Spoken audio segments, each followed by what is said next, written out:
It's sour, it's tart, and sometimes toxic. It's rhubarb, and it's the star of our recipe today.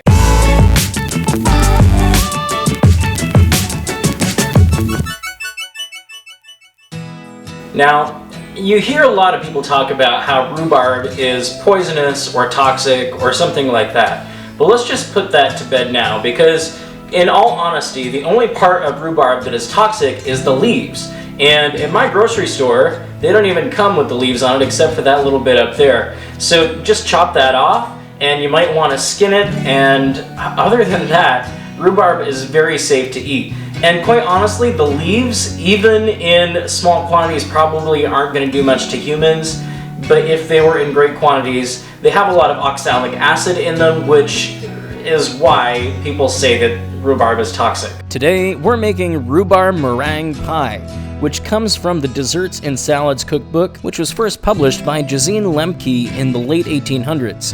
The version that we used, however, was the 7th edition from 1904. As I mentioned before on the show, I'm originally from rural upstate New York, and one of the houses that I lived in up there actually had some rhubarb plants in the backyard. So we would go and just pick some rhubarb and either stew it or make pies or make a rhubarb crisp or something like that. That's something good. But rhubarb is something that I'm very familiar with. And then when I moved to the Southwest, I thought that I would be done with rhubarb. However, that's not the case. It is seasonally available in some grocery stores, and I saw this last night when I was grocery shopping, so I picked some up, and I knew exactly what I was going to do for you guys today, which was make rhubarb pie.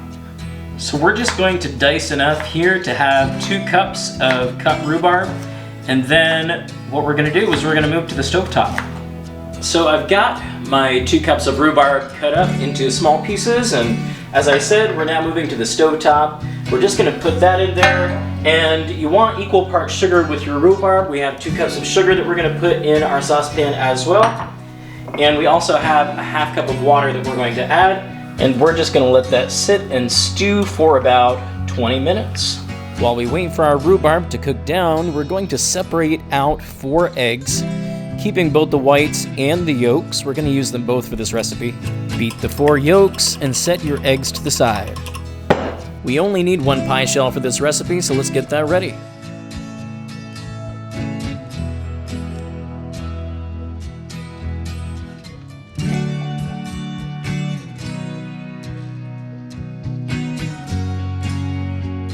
The next step in our recipe says to pre-bake our bottom crust. So that's what we're going to do. I'm going to prepare this just by poking some holes in the bottom so we don't get any air pockets below our crust as it bakes. And our recipe also says to use buttered paper. I'm assuming that would be like wax paper. I'm actually going to be using parchment paper today. So we're just going to line that. And then you can use any dry beans. I've got lentils here. If you have actual pie weights, you can use those, but you're going to do something on the bottom of this pie just to weigh it down as it bakes.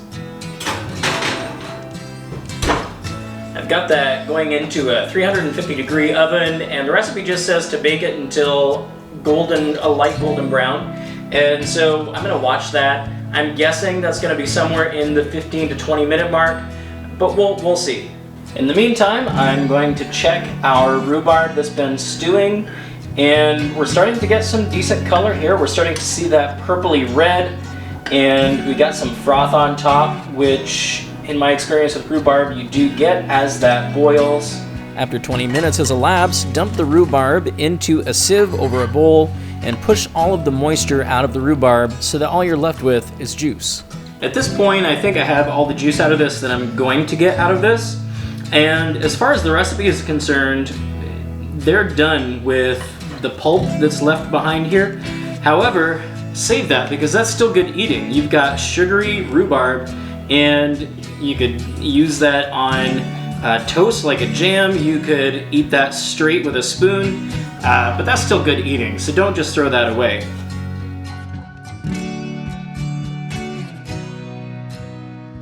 I've just taken the pie crust out of the oven, and it's got some golden brown around the edges, but we're not done with the oven yet. We have one more step to go, And that is to combine our filling for this, and then we're gonna bake our filling for about 15 more minutes in a 350-degree oven. But we need to make this into kind of a custard. We've got our rhubarb sauce that we have sent through the sieve, and then we have our 4 egg yolks that we prepared.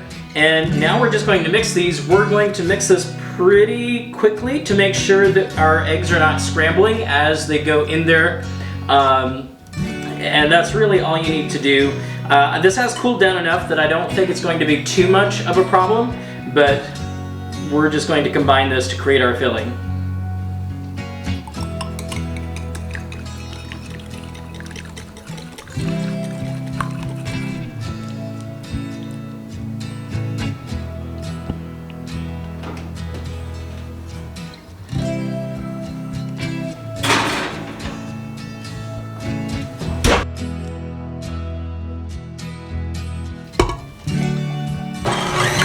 While the rhubarb is baking, we are going to make the meringue. Take your 4 egg whites, and we are going to whip those until they have fairly stiff peaks. However, before you reach that stiff peak stage, we need to add a tablespoon of powdered sugar.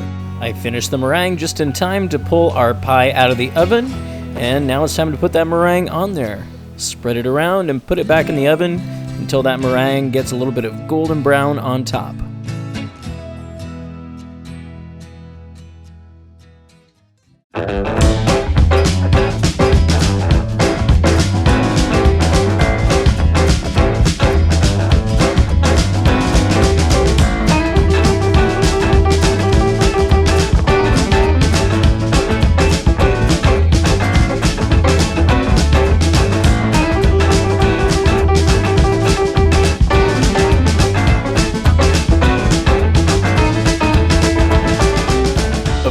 The rhubarb recipes that I've eaten in my lifetime, this one is probably the least tart.